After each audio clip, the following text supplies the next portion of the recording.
Hi everybody, it's me Jill and welcome to Jill Informed.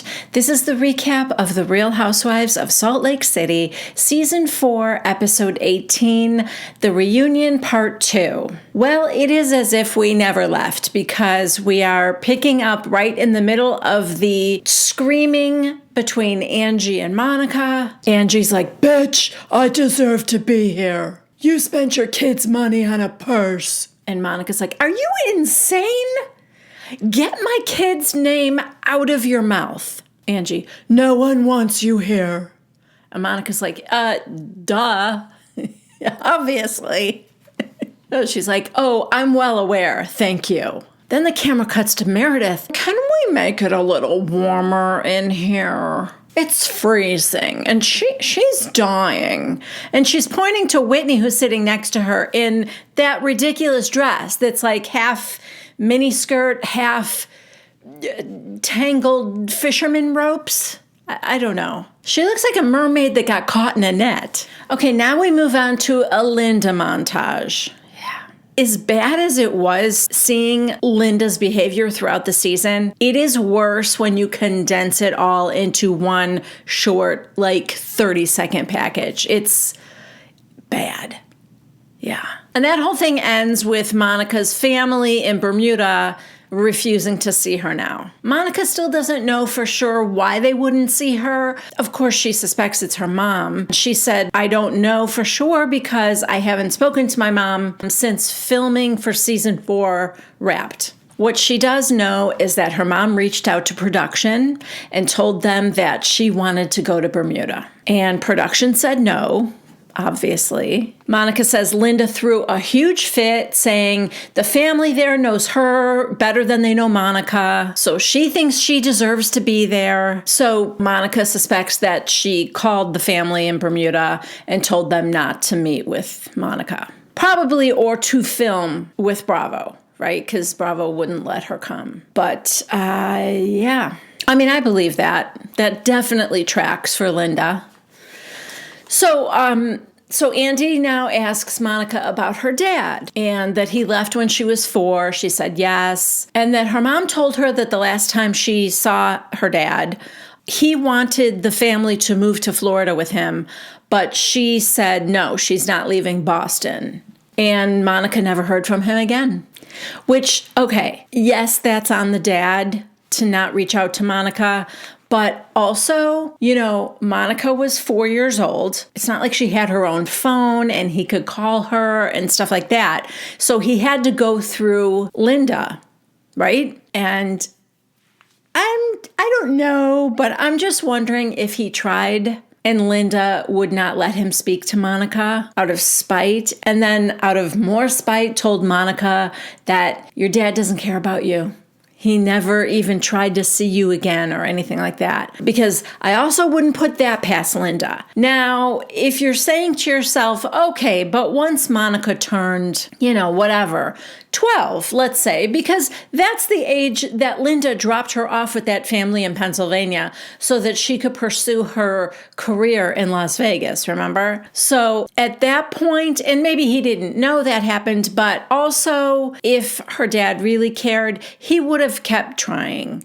And so by the time she's 12, yes, he might not have known how to reach Monica, but I don't feel like it would have been that hard to investigate and find out where she was at. And I think he could have pursued a relationship with her at that point. But it sounds like he never reached out to her again. So that part's on him. Anyway, Andy asks, "What career was your mom pursuing?" Monica, "Television."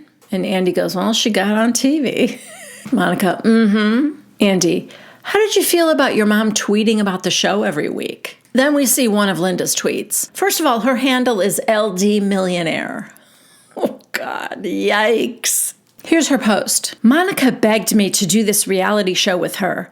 Begged. I didn't want to do it. She told me all I had to do was cook and speak Portuguese. How did she return the favor? She did me dirty. Meanwhile, I would never compete with my only child, unless it's sports. What? Okay. I'm too smart to try to go up against Monica. She'd chew me up and spit me out. Lastly, I never abandoned her. I always put her needs above my own, even in her adulthood. I'm not a perfect human, but I am a devoted mother and Vovo. God bless us, everyone. # Real Housewives of Salt Lake City. Okay, what's with the Tiny Tim at the end? That I don't understand. But yeah. Another one of the tweets talks about how I'm very sorry for my behavior at that dinner, but I was just unpacking 16 years of bullying and manipulation by Monica. So Monica's the problem. I mean, Monica is a problem, but I tend to think it's more learned behavior from her childhood that forms the Monica that we see today. And in yet another tweet from her mother, she says, I'm not a monster. Monica is a provocateur who pushes your buttons, but I forgive her. Yeah, she's so benevolent. Monica said, my mother cared more about impressing these other ladies than she did about supporting her own daughter. And Whitney goes, I saw that. Yeah, she acted like she wanted to be in Monica's shoes. Andy goes, given that she left you to pursue a career in television, do we think your mom was kind of auditioning to be a housewife? Yes, obviously. Monica goes, after I did my final interview with casting to be on this show, I went straight to my mom's house and I laid on her couch and I cried. I said, Mom, I totally effed up. I completely bombed that last interview. I don't feel like I was being myself. It was a mess. And her mom said, let's say a prayer. And then she prayed that she would get the job instead. It's not funny. It's like unbelievably horrible. Monica said, she said, Lord, if it's not Monica, please let it be me. Somehow, just let it be me instead. Yeah. Heather looks horrified. Whitney's like, oh my God. Heather goes, and you still filmed with her after that? Yeah, I mean, that's a good point. Look, I've seen enough with my own eyes directly from Linda, like Linda's own behavior on camera, to know that Linda is a garbage mother. But I also take everything that Monica says with a grain of salt, because I do think she learned from the best. I don't even necessarily blame her, although, I do feel like she has the opportunity to break the cycle here. I hope she has with her own daughters. I have never seen Monica behave in a way with her own daughters that makes me feel like she's anywhere near the way Linda was to her. And also, her oldest daughter, Bree, is, I don't know, what is she, 16 or something? She's very close to Monica. And I think we would know if that abuse was continuing. But I also think about how close Monica seems to Linda sometimes. Heather's like, and you still let her film with you?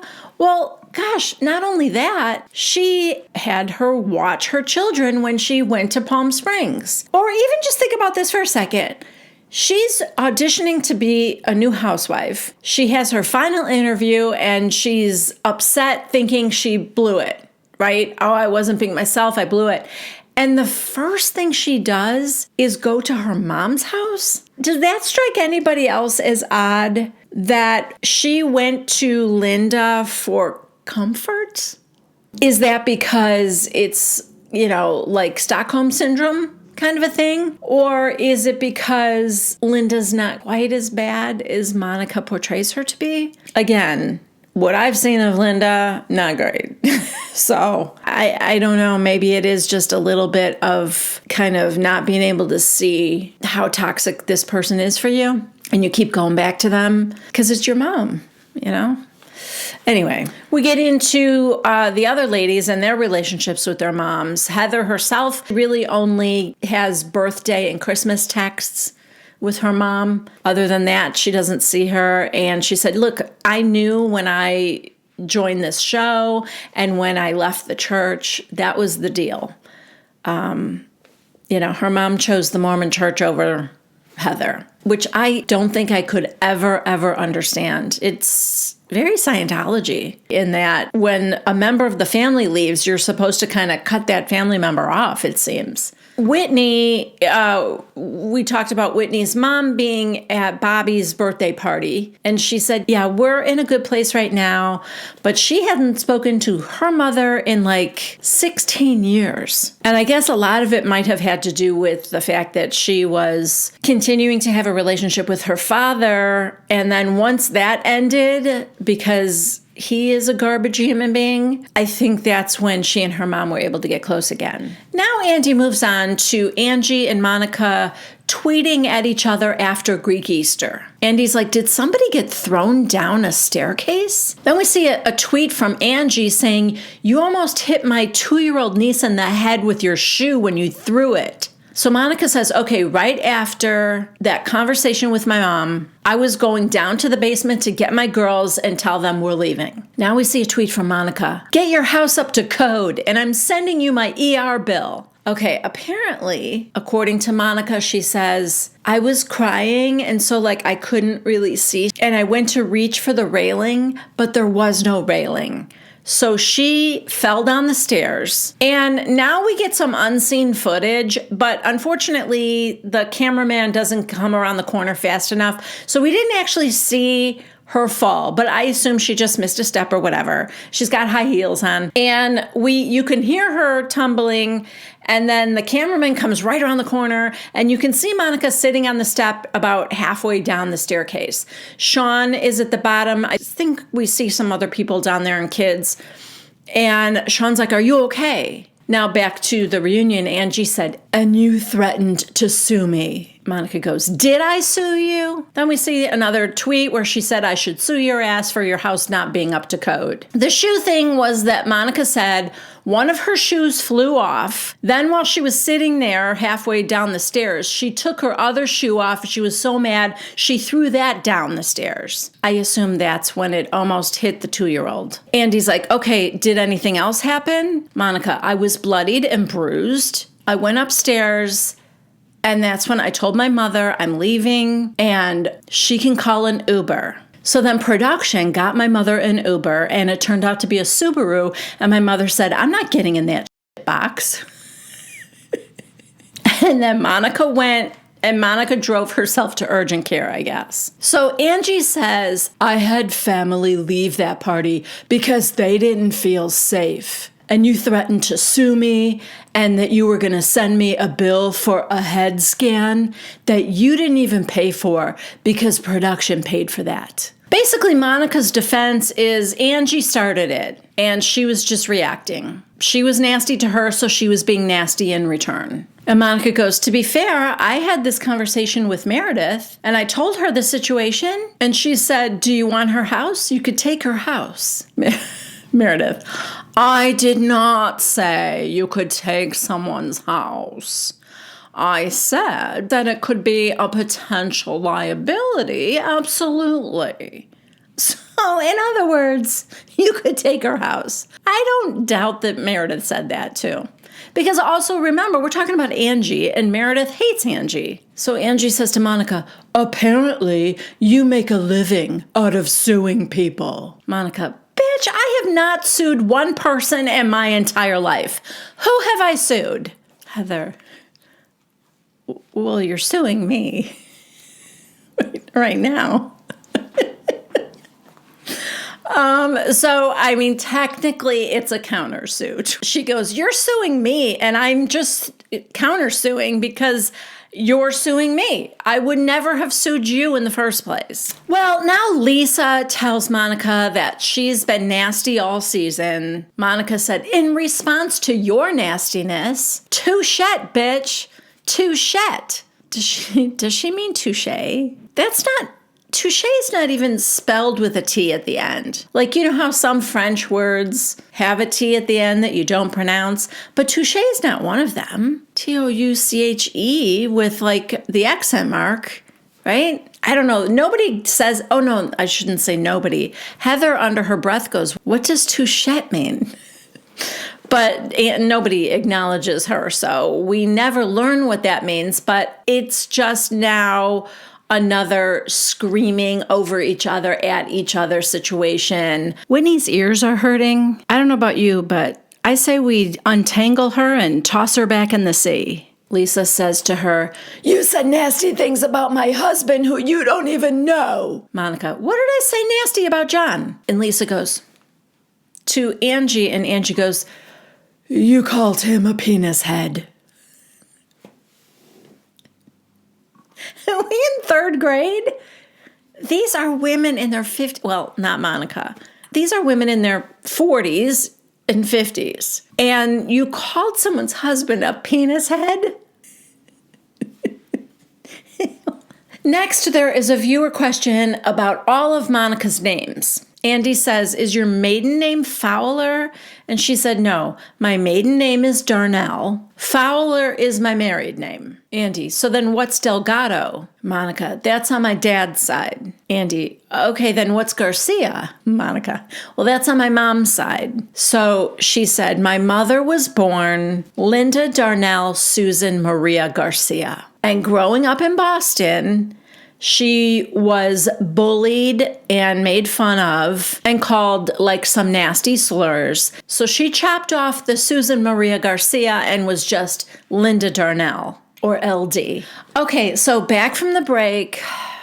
You guys, I'm ashamed and embarrassed by this part, so let's just get it over with. Back from the break, Andy said, "Jack Barlow was recently seen in California in his mission garb. So did he not go to Columbia?" All right, in my defense, in the teaser for previews for next week, they excluded the part where Andy said, "in his mission garb," because I think that's a huge clue. I shouldn't have fallen for it anyway. That's why I'm embarrassed. But in any case, Lisa responds, "Oh, he bounced on his mission. He's not going." And everybody laughs, and it's clear that it's a joke. Of course, that part was cut off in the teaser as well. But again, I know that this is a tactic that Bravo does. I mean, a lot of shows do this, but I know that. So I'm very disappointed in myself for falling for this and thinking that there was some juicy story here. There is not. Heather says it's common that when someone's ready to go on a mission, that their paperwork and their visas and passports haven't come in yet.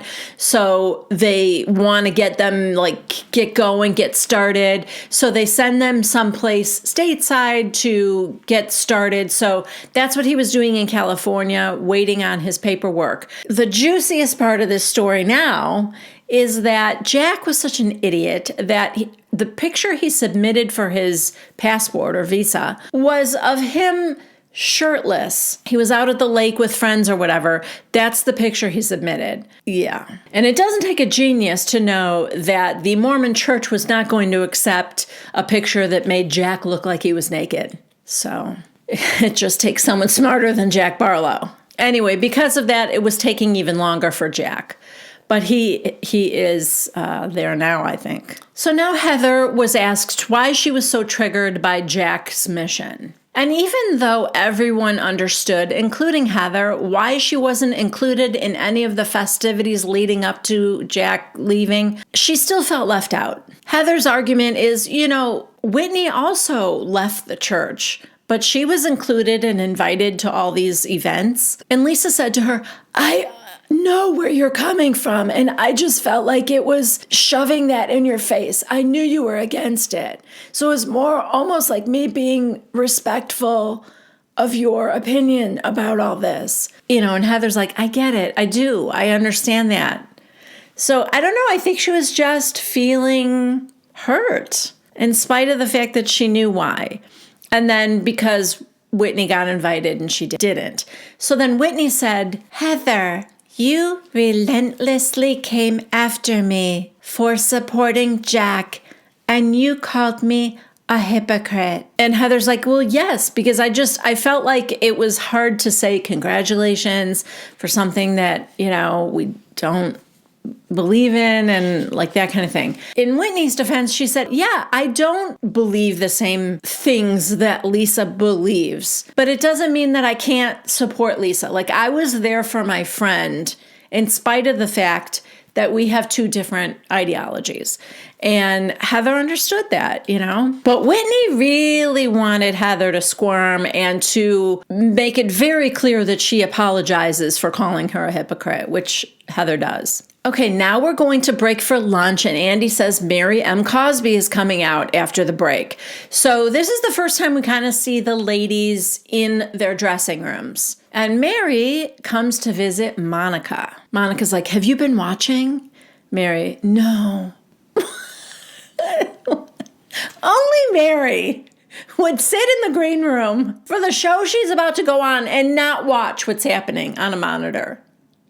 It just has no interest. So anyway, Monica goes, it's brutal. Heather, Lisa, and Angie are relentless with me. It's a bloodbath. And Mary goes, so they think you did them wrong. And she's like, yeah, Mary. And they're done with you without you explaining yourself? Monica goes, I have not explained my situation, no. Mary goes, okay, that's unacceptable. You have a voice, and I've got your back. I'll support you out there. Okay, back to the show. Mary tells us the reason she didn't show up to the season 2 reunion was because of how she was treated all season and lied about, and she did not feel comfortable. And Andy said, okay, so on Watch What Happens Live, you said you came back this season to help everybody out. So my question is, do you ladies feel like you needed Mary to help you? And Heather goes, yeah, I did. Angie goes, yeah, I think there was some comic relief that was needed. And she's sitting right next to Mary, and she goes, you're hilarious. And Mary goes, Angie, this is your first year. Why are you even answering? Even with that, Angie does whisper to her while Andy's talking to somebody else that she has lipstick on her teeth, which she did. I did notice that. So Mary's like, and, I thought that was nice. She absolutely could have not done it. So the next question from Andy is, Mary, who do you like in this group? Mary, okay, so I do like Angie. Because she just told me I had lipstick on my teeth. No, because she can handle me. I like Monica. She's pretty. I think she's a good addition. I mean, you can't argue with either of those. And I love Meredith, Mary says. And that's probably it. So Heather looks at Mary and she's like, oh. And Mary goes, I did like you until I saw that you made fun of my house. Like, oh, you get a tour of Mary's house, making fun of things in my house. I mean, yeah, I get it. Heather kind of tried to pass it off like, no, because I think your house is so fabulous. That's not really it, Heather. We all make fun of Mary's house and her furniture and everything in it. I mean, it's just what we do. So Andy goes, I mean, with all due, you did call her inbred. And Lisa goes, yeah, what's worse, your house comment or inbred? Mary, my house comment is worse. Which I'm starting to wonder.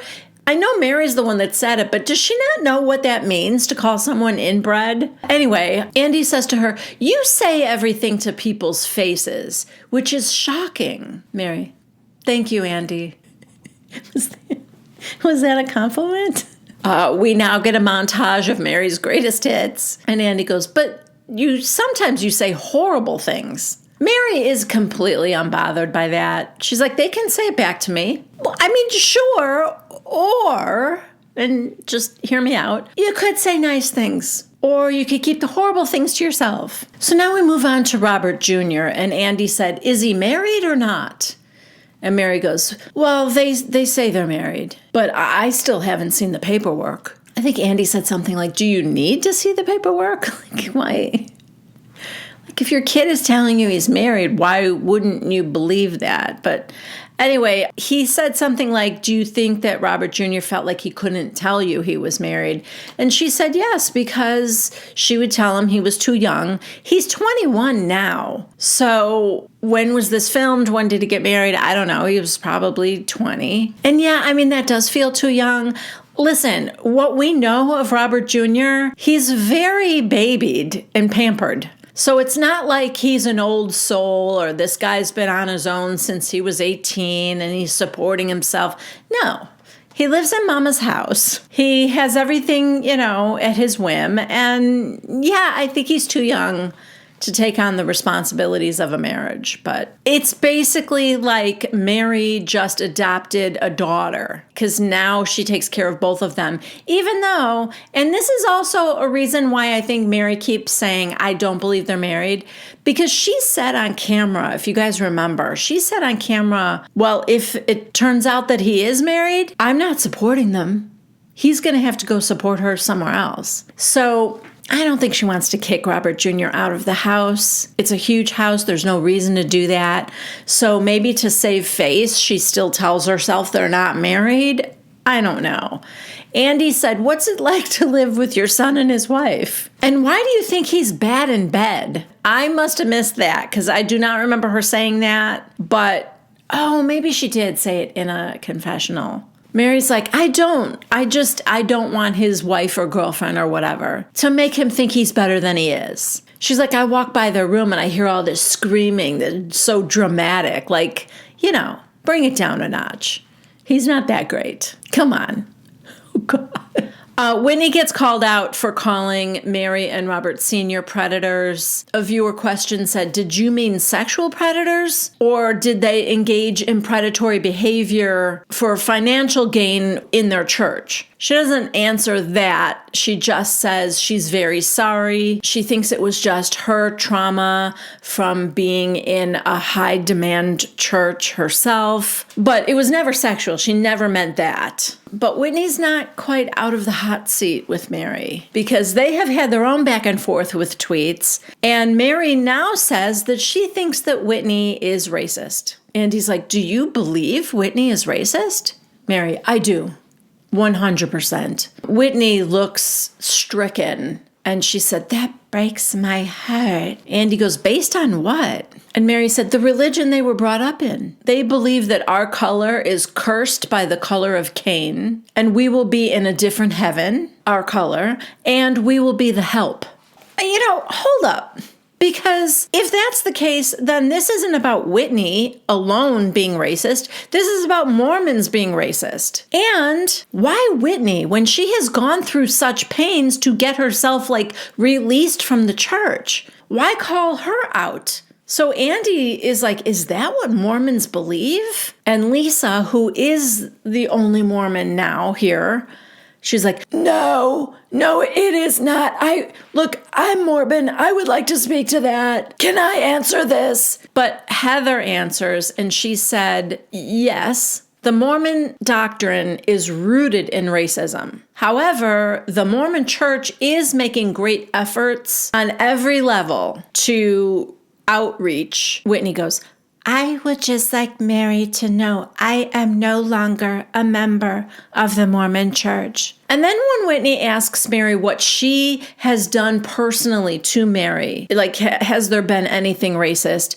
Mary says no. It's just a feeling, and you have to be my color to know it. Okay, but Mary agrees Whitney has not ever done or said anything of that nature to Mary. And Whitney's like, okay, thank you. Yeah, we move on, but I'm not sure why Mary feels like she can say, 100% Whitney is racist, when Whitney has never exhibited any racist behavior. I think she was trying to say that because she grew up in the Mormon church, that just makes her inherently racist. And I don't know, somebody who has made such an effort to not be in that church anymore, that feels really unfair.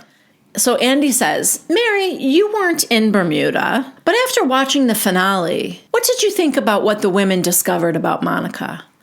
Okay, first of all, do we think that Mary watched the finale? Because I don't. I would be very surprised. Mary's not even watching the show you're filming right now. Apparently she did. Maybe that was her homework for being on the reunion. She said, I thought it was a bit much, very over the top the way they pushed her out. and no one was reflecting on themselves and how they treat each other. Then she said, I have no idea what that troll account is. Yeah, same, Mary, same. Lisa, would you care if that account called you a dumb bitch? And Mary goes, I don't know. I get called a lot of things. Well, Heather's got the audio proof. Called her a snake. Who? You. This is about you. This is about you. No, it's not. And what you're not going to do is play one side of something and make it look a certain way. No one said anything about Mary.